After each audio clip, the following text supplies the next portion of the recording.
अस्सलाम वालेकुम व्यूवर्स आज की इस वीडियो में हम बात करेंगे कि क्यों फ़लस्तीनी मुसलमान सिर्फ गज़ा के इलाके तक सिमट कर रह गए हैं और क्यों सरज़मीन फ़लस्तीनी मुसलमानों के लिए अब अपनी नहीं रही। ये जानने के लिए मेरी वीडियो को एंड तक ज़रूर देखें। फ़लस्तीन और इसराइल दोनों एक ही मखसूस इलाके पर अपनी अपनी हाकमियत के दावेदार हैं। असल हकीकत क्या है?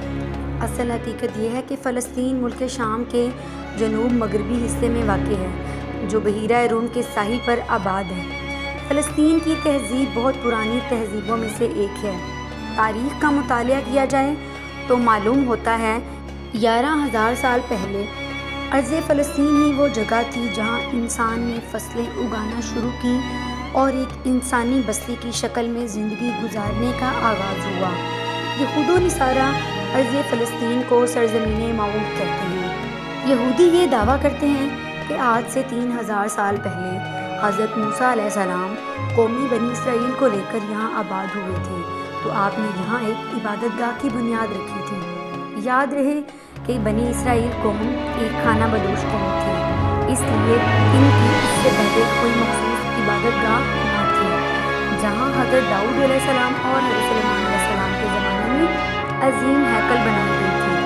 दूसरी तरफ ईसाई भी दावा करते हैं कि जहाँ हज़रत ईसा अलैहिस्सलाम पैदा हुए, जिसे ईसाई बैतुल्लहम कहते हैं, वो भी फ़लस्तीन के शहर यरूशलेम में ही है और यहाँ ही से हज़रत ईसा अलैहिस्सलाम मसलूब किए गए। लेकिन कुरान मजीद फुरकान हमीद में सरज़मीन फ़लस्तीन को बाबरकत मुकाम कहा गया है कि जिसकी तरफ रुख करके आप सल्लल्लाहु अलैहि वसल्लम ने 16 या 17 महीने नमाज अदा की।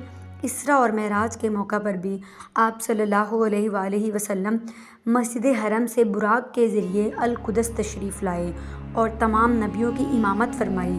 बैतुल मक़दस को मस्जिद हराम और मस्जिद नबवी के बाद तीसरा हरम कहते हैं। मुसलमानों ने 638 ईस्वी में खलीफा हज़रत उमर बिन ख़िताब रज़ी अल्लाह ताला अन्हु की रहनुमाई में फ़लस्तीन को फ़तह किया, जहाँ उस वक़्त रूम के ईसाइयों ने कब्ज़ा किया हुआ था।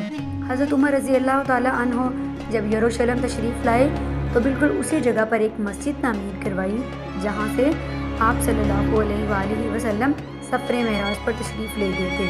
इस मस्जिद को आज हम मस्जिद अक़सा के नाम से जानते हैं। तकरीबन 500 साल तक अर्ज़ फ़लस्तीन मुसलमानों के पास ही रही, फिर यहाँ बर्बर और मुसलमान आकर आबाद होना शुरू हुए। यूँ इस सरज़मीन पर इस्लाम और अरबी सकाफ़त का गहरा रंग नज़र आता है। लेकिन 1099 में पहली सलीबी जंग में फ़लस्तीन फिर सलीबियों के कब्ज़े में चला गया। सलीबियों का ये अरूज उस वक़्त ज़वाल में बदल गया जब एक बहादुर जंगजू सुल्तान सलाहुद्दीन अय्यूबी ने 100 सालों के बाद अपने मुट्ठी भर लश्कर से सलीबी क़ुव्वतों से टकराकर बैतुल मक़दस को आज़ाद करवाया। इन 700 सालों तक बैतुल मक़दस फिर मुसलमानों के पास रहा, जिस पर ममलकों और उस्मानी तुर्कों ने हुकूमत की। लेकिन वक़्त के साथ साथ खिलाफत उस्मानिया कमज़ोर होती गई और यूँ यहूदी फिर से यहाँ आकर आबाद होना शुरू हो गए। और अब यहूदी इस कदर यहाँ आकर मजबूत हो गए हैं कि आज वो फिर से थर्ड टेम्पल यानी हैकल सुलेमानी की तामीर के लिए कोशा नज़र आते हैं।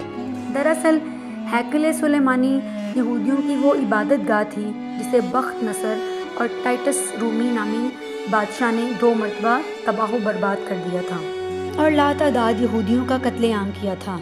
अब यहूदी फ़लस्तीन में ही एक अजीम यहूदी रियासत बनाना चाहते हैं, क्योंकि यहूदियों का ख्याल है कि फिर इनके मसीहा यानी दज्जाल का ज़हूर होगा, जो पूरी दुनिया पर यहूदियत को कायम करेगा।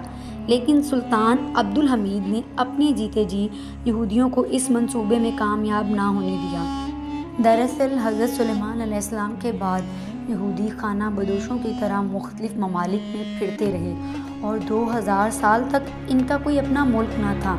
लिहाजा 19वीं सदी में एक तहरीक का आगाज़ हुआ, जिसका सिर्फ एक मकसद कि दुनिया भर में फैले हुए यहूदियों को फ़लस्तीन बुलाकर आबाद किया जाए और फिर यहाँ पर एक यहूदी रियासत कायम की जाए। चुनाचे जंग अव्वल के बाद सल्तनत उस्मानिया का खात्मा हो गया और फ़लस्तीन पर बरतानिया का कब्ज़ा हो गया और यूरोपीय ममालिक ने यहूदियों की हमायत की और अब फ़लस्तीन में यहूदियों और अरबों में लड़ाइयाँ बढ़ने लगीं, तो यूएनओ ने फ़लस्तीन का कंट्रोल अपने पास ले लिया اقوام متحدہ نے فلسطین کو دو ممالک یعنی عرب فلسطین اور یہودی اسرائیل میں تقسیم کر دیا۔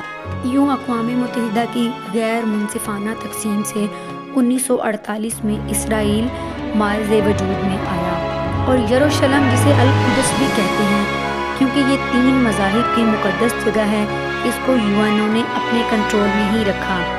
لیکن ویورز، عرب ممالک بشمول پاکستان نے اسرائیل کو ایک الگ ریاست تسلیم کرنے سے انکار کر دیا، تو اس کے بعد عرب اسرائیل جنگ شروع ہو گئی۔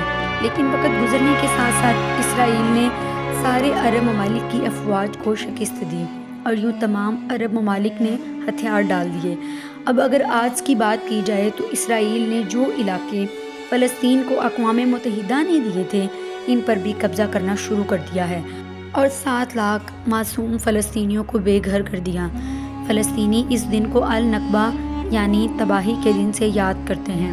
ویورز، یہی وجہ ہے کہ اب فلسطینی مسلمان صرف غزہ کے علاقے تک سمٹ کر رہ چکے ہیں۔